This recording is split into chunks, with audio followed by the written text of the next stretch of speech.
The format is I'm going to give a short presentation. Following the presentation, I'll open it up for Q&A and discussion and everything else. Hopefully, this is a topic that everyone can kind of relate to and maybe chime in and say some stuff about their own particular issues with this particular idea. All right, just make sure everything's ready. Here we go. So the topic this week is the call of the derelict, time-worn, and weather-beaten, which I sort of came up with on the fly, but I think everyone can kind of relate to the idea that that means, this photographing these things that have this age of patina on them and everything else, right? So I'll go ahead and start sharing my screen so I can get through stuff. Here we go. Excellent. All right, so this is a building not too far from where I'm staying right now. It's out on this ranch, and we refer to it colloquially as the old cowboy farm, but I don't know if it's actually any cowboys used to stay in it, but it's on the ranch near where the cows are now. And of course, every time I walk past it, I think about how photogenic it is, and it makes me think of this topic and these sorts of ideas. But I was also, this last week, I was asked to comment on the work of Gabriele Basilico, who architectural photographer and very famously went back to Beirut over like a 10-year period photographing. And these are two of the photographs from Beirut and that kind of war-torn buildings and everything else. So it also made me think about this idea of, of photographers and our approach to this kind of subject matter, right? And the reason why I put the call of is I do feel like there's a bit of a sirens, song kind of thing of walking past something and being drawn to it. And, even if you don't think you're going to photograph it, you might still feel drawn to that as a subject matter. And I was also thinking of when I was in high school, the photographer Simon Larbalestier, who made the photographs that were on the Pixies covers, was certainly a photographer I was looking at and sort of inspired by, and had a lot of this kind of texture and detail and all these things that were built into his photographs. But I kind of broke this into sections, and the first thing I thought of was looking beyond the kind of slick surface, right? That a lot of artists and photographers were thinking about commercial advertising photography and thinking about pushing against that, the kind of like corny subject matter, all of the old photo magazines and all of the old technical magazines and all of the manuals that came with your camera were full of these types of photographs of like, how to get the perfect shot of the kids and the dog and the babies and all these sorts of things.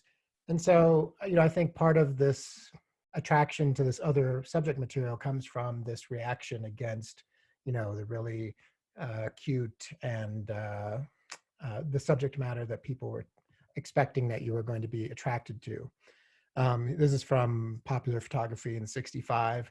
And I thought this little line was kind of funny. It's the picture novice, blah, blah, blah, but also it says the Golden Gate Bridge in its natural setting, as if you could see the Golden Gate Bridge anywhere else, but I thought that was funny. But, there's also kind of like that Leave It to Beaver kind of, everything's rosy and glossy and cutesy kind of stuff like this.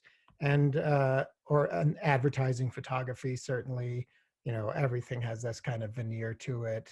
Again, people smiling and charming sitting down, and although this one seemed a little creepy, but it was for school clothes that would last you more than a year, and the alcohol ads and this sort of romantic kind of stuff. This was for Polaroid, showing everyone smiling and grinning and having a great old time, and of course got to have the sexy girls with the advertising with the cars. This is from an this is from a manual for, I think it's for a Konica Hexar camera.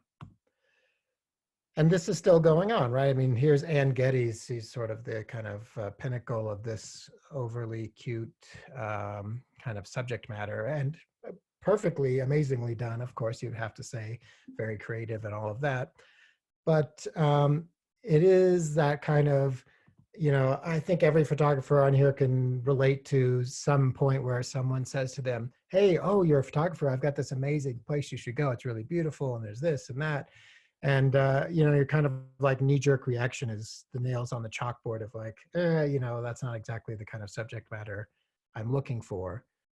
And I know fine art is a kind of term that we don't usually throw around, but if you do a search for fine art photography, most of it is going to be these quote unquote tasteful black and white nudes, or this is a fine art photo on Instagram. These are the top posts, the same sort of like dreamy, slick kind of look and feel to them, right?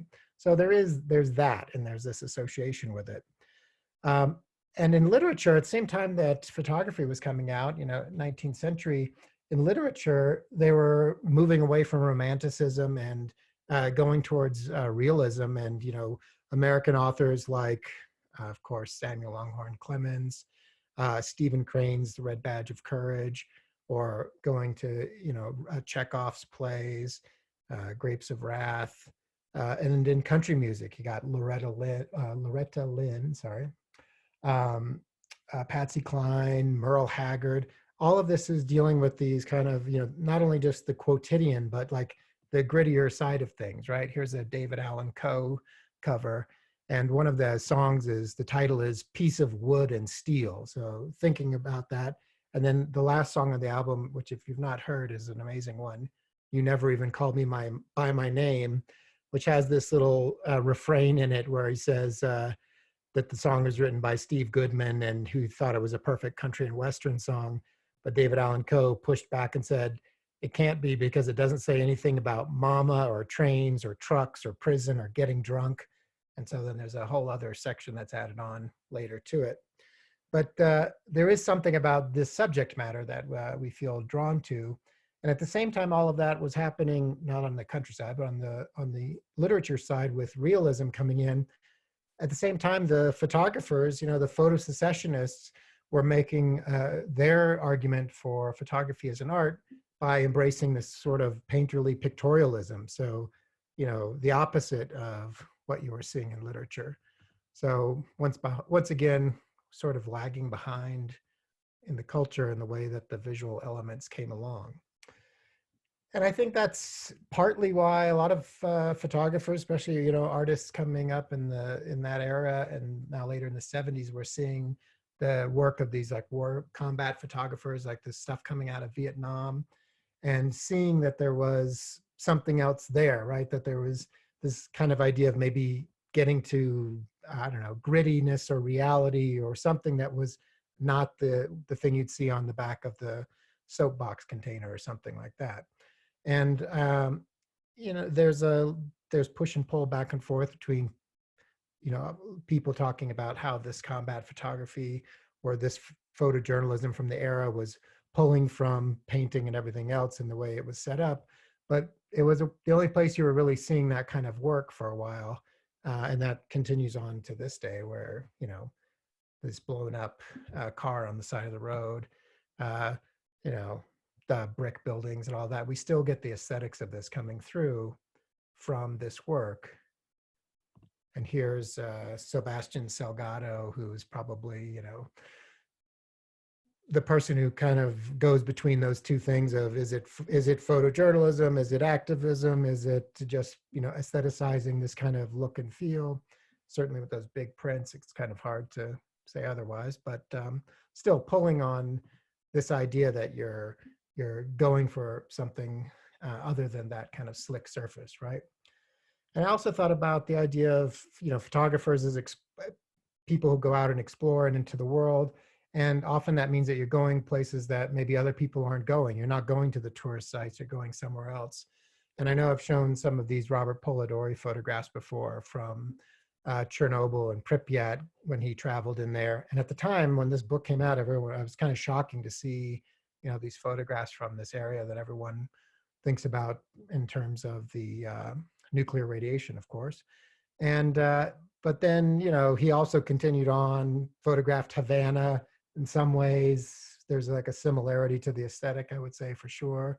And then this book, After the Flood, where he went down to New Orleans right after Katrina And so I don't know. This book, I don't have much. It doesn't really move me that much. It's kind of amazing as a document of what all these houses and buildings look like, but then again, as like a photography book, not so clear.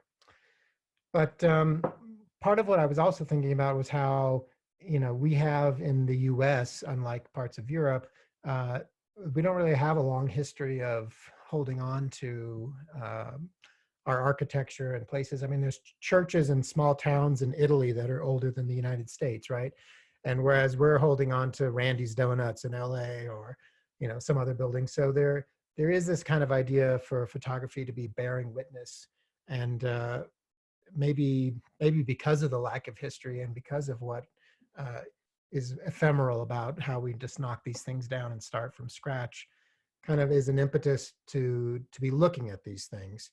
And I was also thinking about how memory is tied up into this quite a bit.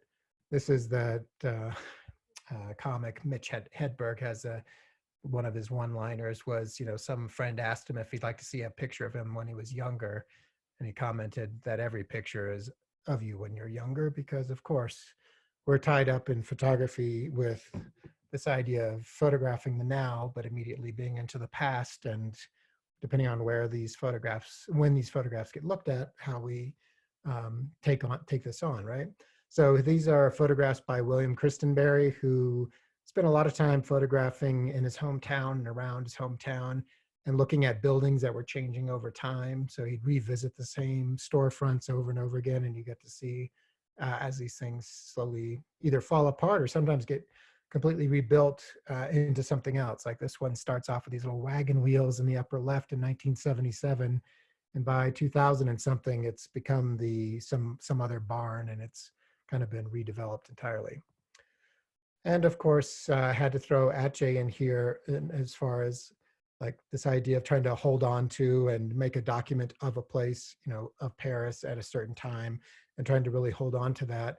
You know, these photographs and the places that he looked at weren't the slick boulevards at the time. He was looking for the parts of the city that, resonated with him, which I would say for the most part do have this kind of patina and texture and everything else going on to them, right? So this idea of photography, memory, and how these things tie together. I was also thinking about the Bescher, so Bernd and Hilla Bescher, and their many separate projects, all looking at these mostly industrial things that they called anonymous sculptures.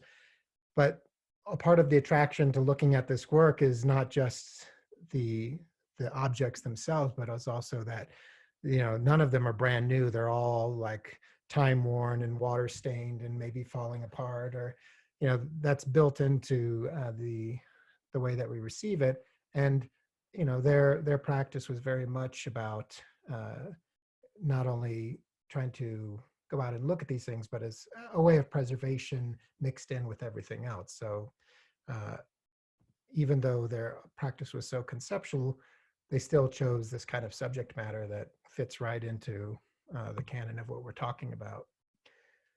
And then I think on the downside, we have to think about how does this get filtered down through nostalgia and people just looking for, the old timey things that they think people will be attracted to. You know, no shortage of pictures of these old signs or, the remnants of old ads on the sides of buildings. I found this online and I thought if you look at the watermark in the bottom right hand corner, it's Fine Art America, which I thought was pretty amusing.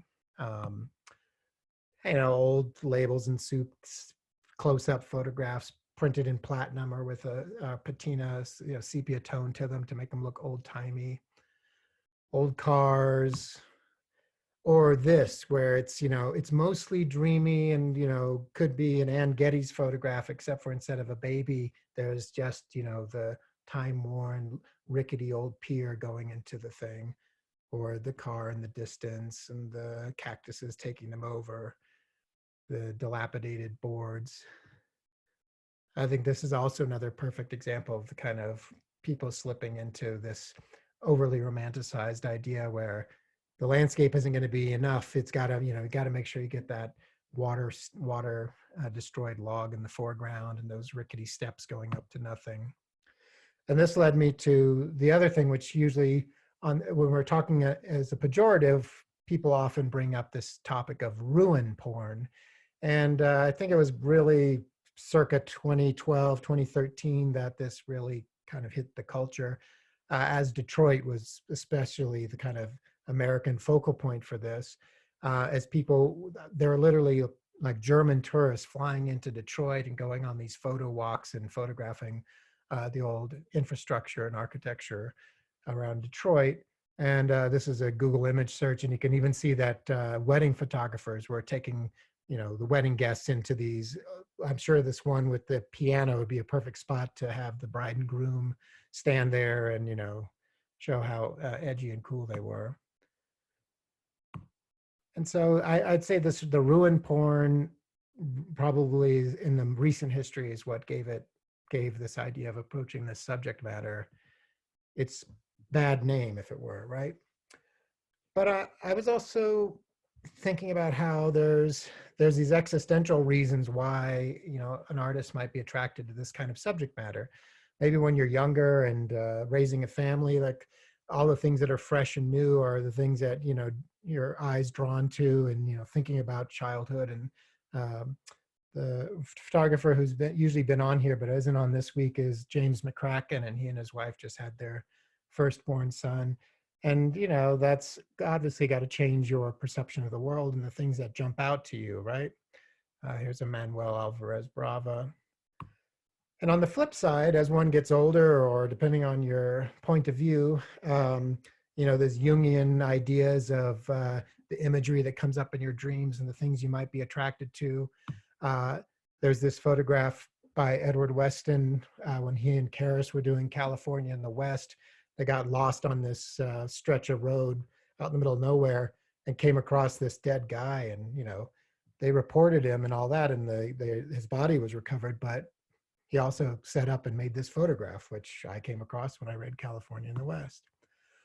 Or how about a photographer like Joel Peter Witkin, obviously, from the beginning, attracted to these kind of issues of thinking about, death and mortality, literally working with, dead bodies and all these sorts of things. So there's something else psychologically, I think, that also could be tied into why people are attracted to this kind of material.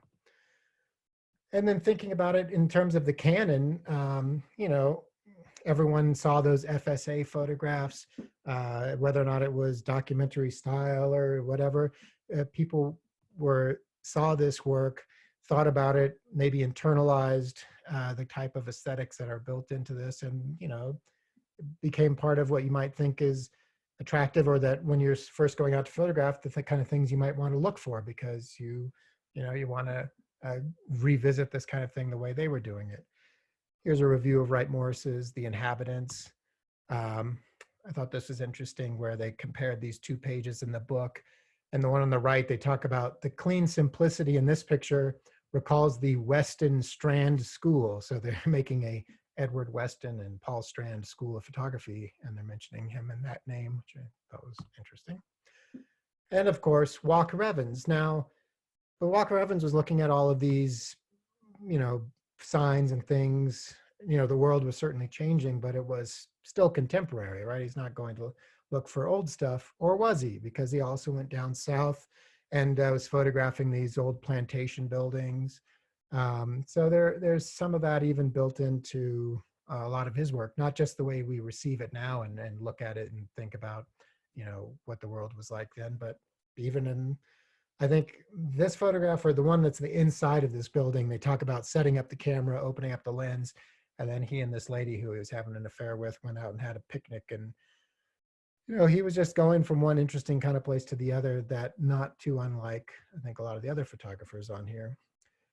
Or you push it to the extreme and you get to the fully abstract, like Aaron Siskin, just going for strictly that texture and detail.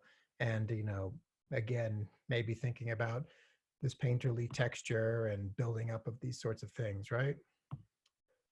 Very much just, it's, I guess, the logical extension of all these other ones, just pushing in, pushing in, pushing in, until you forget about the rest of the sign. It's really just about that.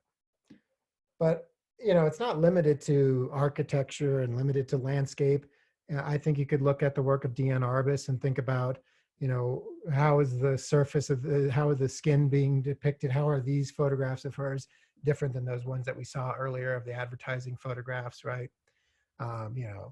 Thinking about how texture and detail and skin and everything else is being uh, shown, or these back rooms of these places with all of the shoe on the floor and the wastebasket, certainly all tied into that. This, I thought we'd see some Bruce Gilden photographs, because also building off of Diane Arbus, he certainly, is going for that kind of look. Couldn't be more contemporary. He's making these photographs, probably made some today, and yet they really are kind of like pushing and looking for that worn surface and texture, but on the human side of things, right? Helen Levitt, she could have gone and photographed downtown Manhattan or near where she lived, near Union Square, but she went to look for these neighborhoods that were more vibrant and had the chalk drawings from the kids everywhere, and again, so much about texture and detail, and these places that are well worn and well lived in. And I think that's part of what also attracts us, is to, what's the mark of man on the landscape, or what's the mark of man on the cityscape? Where do you see stuff that isn't just what the architect intended, but see, the results of actually a place being lived in? And again, which wouldn't be in the slick architectural photographs. So even in these scenes where it's more, arguably more about the kids, there's also, where are they? What's the place that they're inhabiting, and what does that place tell you about what kind of life they're living, right? Another photographer who has a much more conceptual practice, John Davola. This is from that series he did, Zuma, which was it was an abandoned house on the edge of the beach that the fire department was using as a practice structure to burn, and controlled burns and things like that. And part of what John does is he also goes in and manipulates it too. So all the spray paint and everything like that, of course, this is like something he's shower curtain or something he's thrown in there. All of those things are things that he's added to it. So even though the thing is falling apart and actually going to be soon gone, he's actively participating in its demolition, knocks out windows, spray painting, throwing things around.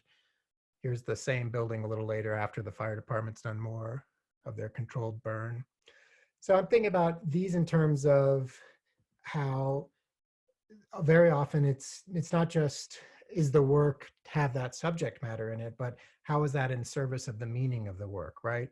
And I think thinking about some of the Levitt work, John's work, and then this is the last body of work I'm going to show, is Mark Rudell's Westward, the Course of Empire. He photographed along all of these routes where they were putting in the trains going out west, going across the country here, and the mark on the landscape, what's left. And it's certainly about that kind of time-worn passage of time, the aftermath of something, what's left for us to see and understand. And I think it has a lot to do, and when you look at this work, about thinking about not only our effect on the landscape, but like just the monumental human scale of these things, right? I think it's very telling in this photograph, all that wood to make the trellis for that bridge, and yet not a single tree on the ground anywhere, right? So they either brought it all in or tore it all out of the landscape. And of course, going back to meaning, and going back to passage of time, and thinking about how things are, what's left, how do you connect to the past, these remnants of things in the landscape. Again, with our history, we can't go look at the Colosseum in America, but you might be able to go look at this old railway bridge and imagine the same sort of passage of civilization and history and everything else. And going against type, there's this idea that if you go and just photograph things that everyone already accepts are beautiful, that, what are you bringing to the table? What are you adding to it? And I think a lot of this early push to go look at this kind of subject matter also came out of the idea that um, you were going to make a photograph where the photograph would make the thing look interesting and beautiful and aesthetic in a way that someone who wasn't paying attention might not understand, right? So those are the photographers I wanted to show. I do have two shameless plugs to throw in at the end while I've got your attention. One is that in 2 weeks from yesterday, June 5th, I'm doing a presentation with Eileen Quinlan, the photographer Eileen Quinlan, who I've been friends with for many years. She'll be talking about her work from this one body of work, and I'll be interviewing her. And it's part of Strudel Media Live, who I teach for, is raising money for Migrant Kitchen in New York City, which gives money to, makes food for people who are either need food because of the pandemic or for people who are working on the front lines, a lot of healthcare workers and stuff like that. So if you're interested, that's Friday, June 5th at 2 o'clock New York City time. And while I'm doing shameless plugs, I might as well also plug the class I'm teaching for them, which is starting on the 11th of June. And that's this photo book intensive. It's only 4 weeks long, very short. But also because of all this stuff coming up in June and everything else, I have to announce that this is the penultimate Kai's photo topic, not the ultimate, the penultimate, meaning the next to last. So this week and then next week will be, at least for the weekly ones, I'm going to take a break because I've got other stuff coming up. So next week's topic is going to be sort of surrounded with the idea of inspiration and what makes us keep going out and photographing. So that's my presentation. I know people must have some feelings about that. There must be times where you see something you're attracted to and you're like, oh my God, like this cowboy camp, like, you feel the urge maybe to photograph it, but then you realize, why am I looking at this? What's really going to come out of it? Am I just going to get another photograph of a derelict building with no purpose or meaning, right? So I really think this tying into what are the photographs about and what are they building up to is so important and crucial. But then there's also this idea of being an antenna and what you wind up being attracted to because of what the nature of what's out in the world that belongs to you because you think it's part of your life, right? So everyone's muted, but please unmute and I'll be happy to hear anyone's thoughts on this. The reason we're stuck on Lisa, I'm not sure why, but I don't know. Try that. All right. Anyone have anything they want to add to that? So kind of in like a half kidding way, when Eric and I are out, in the city or in the countryside or something, and we see, sort of something dilapidated, decrepit, falling apart, we kind of ironically say, oh my God, urban decay, because those are like some of the photos you see on like Instagram or on like Visco, and then people just put like a filter over it to make it look even more like retro and aged. But like in the not kidding sense, I'm just sort of thinking like what draws us to not only point that out, like not only is it something that we see, but what draws us to the fact that it catches our attention, but we don't necessarily want to photograph it because we don't want to be like those, like adding a cool filter to something that's like breaking down but making it look aesthetic in a way. But I don't know, it's interesting when I saw the topic of this week's photo discussion, because I automatically thought of every time we see something, we're like, oh my God, it's urban decay, and then we just pretend like we're gonna take a Instagram photo of it or something like that. But thinking back to just like the whole history of like, the photos during the Great Depression or those Chernobyl photos, but just like, where's that line between the whole like fine art versus ruin porn? And then somewhere in between is like some sort of like documentary sense of just, instead of art or instead of ruin porn, we're just sort of documenting this as sort of a relic or an artifact to preserve for the future. Just like interesting to see where the line falls. Also too, like, because I took a lot of art history and stuff, the one paintings that predates photography, that there's a lot of, I think it's I know it's pre-impressionism, something, I think it's like like pre-1850s. You'll see a lot of paintings of actually the Roman aqueducts when artists go out to like Italy, right? And they have to do their, kind of like their artist thing, right? And they actually all painted the same thing, which was the ruined aqueducts with the vines going over. So it's quite interesting. And to me, it's a little more simple of just our place in time and where we're going to end up eventually. And kind of like that Blue Oyster Cult song, like we're all dust in the wind type thing.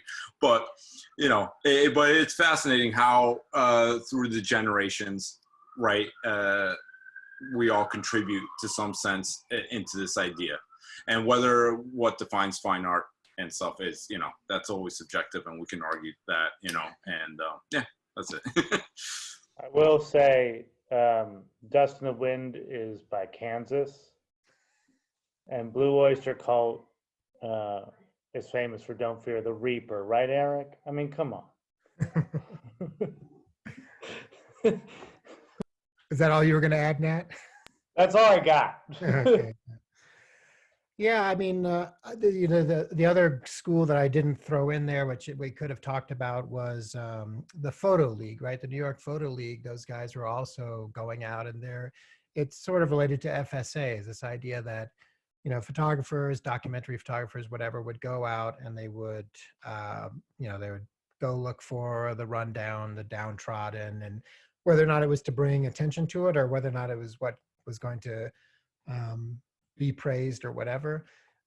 Certainly now we've got social media and everything else, and some things will get a bunch of likes and you're like, oh my God, cool old car and this, that, and the other thing. So yeah, there's a lot to that, and there's a lot to what we wind up internalizing, I think, because of that. I'd be curious if anyone could. I know Barb, Nat, you had something? Yeah, because I wanted to talk about like the advent of the term ruin porn, around 2011, 2012, et cetera. It came it came very much as a reaction to the financial crisis. And I think the critique of the work, whether it was by, Andrew Moore, Robert Polidori, or a whole host of other people, it also came in the wake of some really exploitative work being done in New Orleans after Katrina. So it's kind of this like, there was two things that happened. You have Katrina happen, and then 5 years later, you have the depths of the financial crisis 3 to 5 years later. And I think that, there's certainly an aesthetic attraction to patina, decay, maybe even evidence of entropy, right? Photographically. I mean, it registers well on film, especially 4x5 or 8x10. The textures are beautiful, the color is saturated, etc. But I think that one of the big reactions, if I can remember correctly, was basically that it was not only was it an exploitation, not only did it feel like an exploitation, but it also felt like kind of lazy Marxist critique or lazy economic critique, basically like, oh, these photographs are about how capitalism or the kind of the buildup of a market economy leads to self-destruction, right? It was just like it was a one-to-one, and I think that was a huge part of the backlash against so-called ruin porn, because the dynamics that led to the financial crisis, while they're rooted in capitalism, far more complex than that critique could ever kind of get into. Yeah, I think in those ones from Detroit especially, they would always make sure you would know, like, this is the old Studebaker factory, or this is this, or this is that, or whatever, so to point out that it's it wasn't just this glamorous age gone by, but it's that. And especially America tied up with car culture was like the extra, like, oh, fossil fuels, right? Yeah, exactly. Yeah. So, but yeah, that made it tougher. Barbara, you want to talk? You've got a project you're working on with similar subject matter. Do you want to talk about that at all?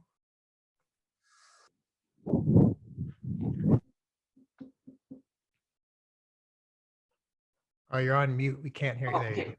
I'm sorry. Well, it's something that I've been, shooting for a while, off and on. And to me, it's really. Do you hear me? I'm sorry. Yeah, we can hear you. Okay. Just it came from me, it came more as part of a project that my America. I mean, I'm an immigrant, and I've seen a lot of these slightly, decayed buildings, especially on the countryside, as emblematic of what the state, what America is about today, or has been for a while. So some of these are quite old. I mean, 15 years old.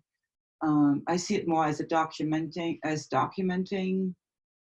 what I see outside of the city than anything that I don't know. I don't see it as something that I'm exploiting. I wouldn't I wouldn't turn into a site for a wedding shoot. I mean, not that I do wedding shoots, but to me, it's just more documenting, really. Well, Yeah. Kai, that's really my question. Ruin porn, what's the difference between ruin porn and documentary?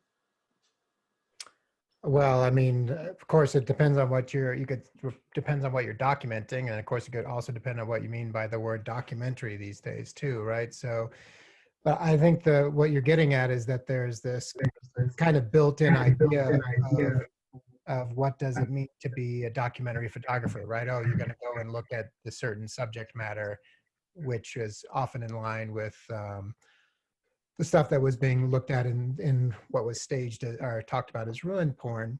But of course, you can document many things that have nothing to do with, the ruin of old buildings and the fall of this, that, and the other thing. So they're maybe related, but not necessarily directly. And I think I don't even know if we would have had that term if it hadn't been for, just this online presence of all this stuff and people churning it out and learning about it and wanting to go to Detroit and make those kind of photographs.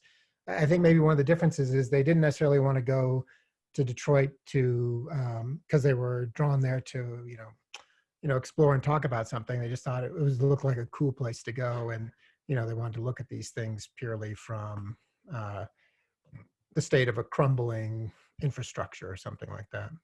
Well, it kind of reminds me of when years ago, everybody wanted to go to Africa to take pictures, to chase down the lions or whatever. Do you know what I mean?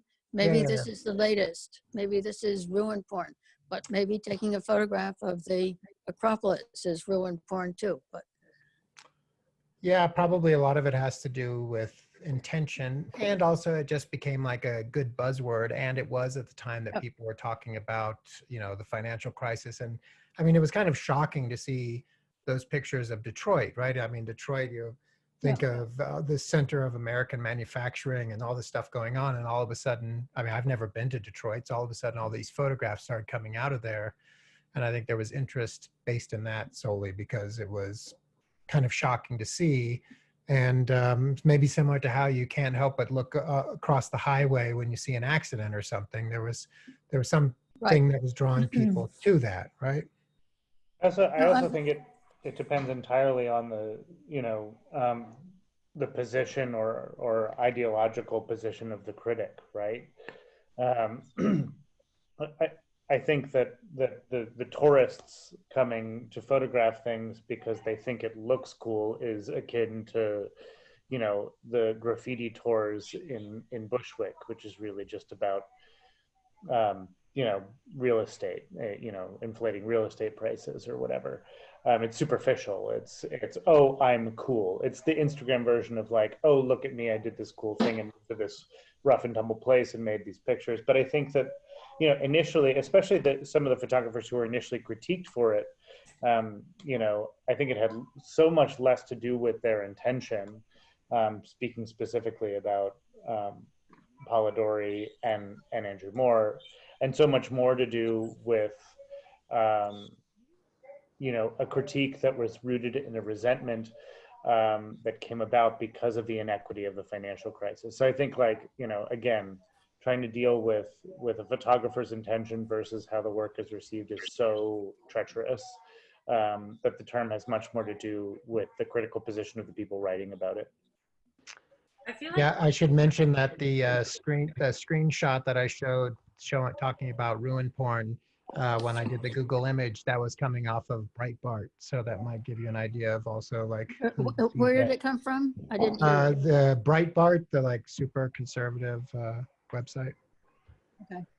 I feel like this whole concept of ruin porn kind of, or parts of it kind of parallel that sort of era of like imperialistic photography, or, you know, sort of colonialist sense of photography, where, you know, people went to go photograph like people that weren't like them, you know, sort of like tribes, indigenous people, and just sort of to like look at it as like, you know, I mean, I feel like people that do this sort of ruin porn don't come from places that are in ruin, you know? So like if you're from Detroit and you're sort of documenting your experience of, you know, financial inequality and sort of poverty and stuff, I wouldn't consider that ruin porn. But say like, if you come from the outside and you're just, like you said, just to be like, oh, look at me taking these photos, I'm cool, I'm taking these cool, edgy aesthetic photos of this.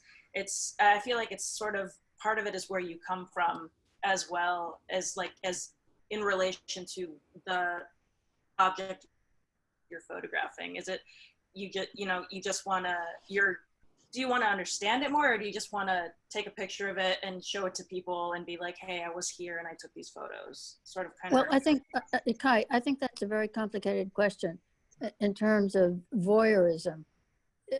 If ruin porn is voyeurism and colonial photography is voyeurism too, coming from the outside, photographing something else. So we can talk about that term, voyeurism. Well, yeah, we got to be careful with voyeurism because there's also a sexual component to the idea of voyeurs and voyeurism. So it's probably not the word I would pick necessarily, but I know what you mean in terms of, you know, people coming in to look at these things from that kind of a perspective. You know, the ruin porn part of it to me just seems like this, the latest kind of like pinnacle that people talk about it. Of course, you know, there's many Instagram, you know, celebrities or whatever who also stand on the edge of, you know, dangerous things and have their photograph made. So there's always been that kind of impetus to do things. You know, I don't want to go too derailed on ruin porn because I don't think it really is all about that. I also think that why are we attracted to photographing these things? You know, as Nat said, part of it is they're very photogenic.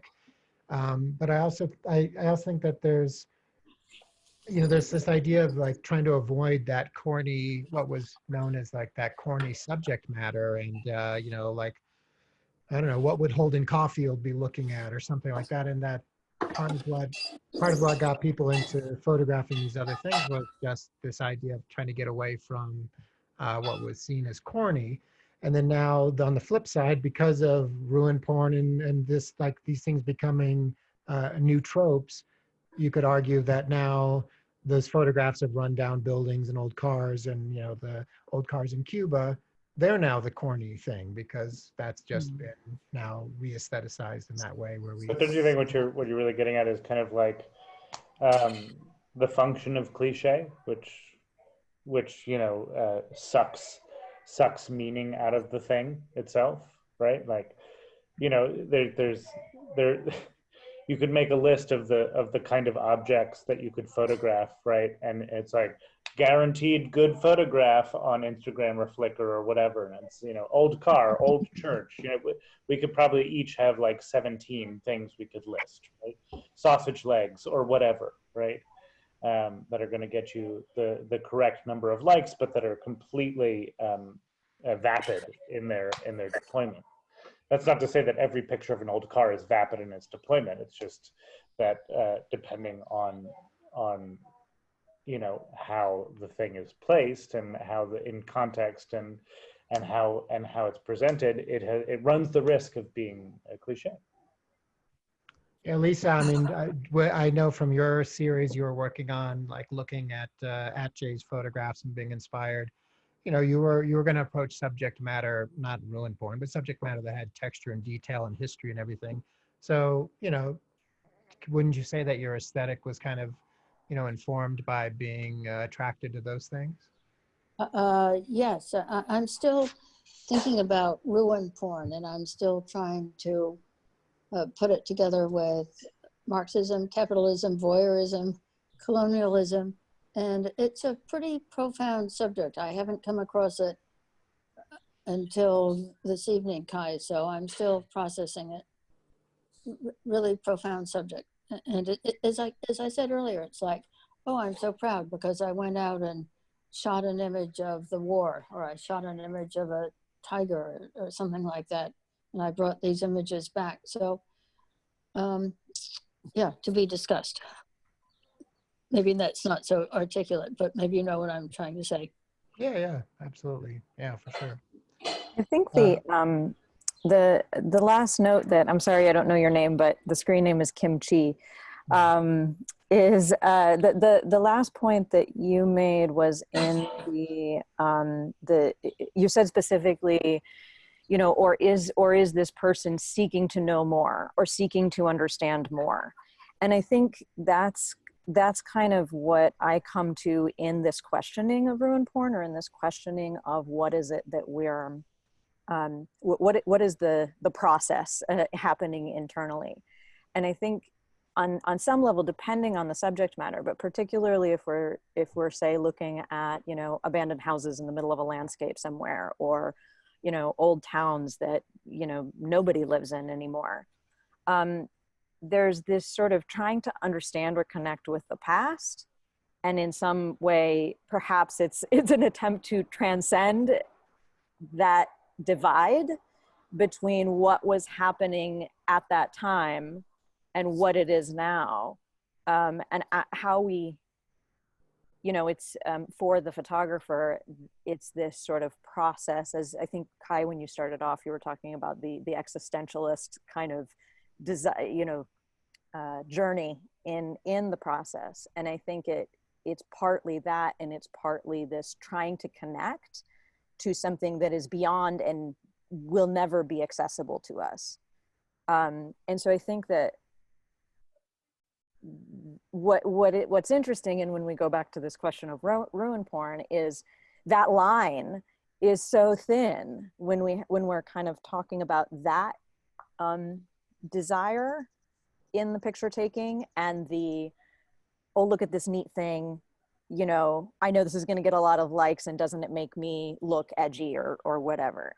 There is actually a thin line in that. And I think that's where, for me, ruin porn became evident when HDR photography really hit its hype.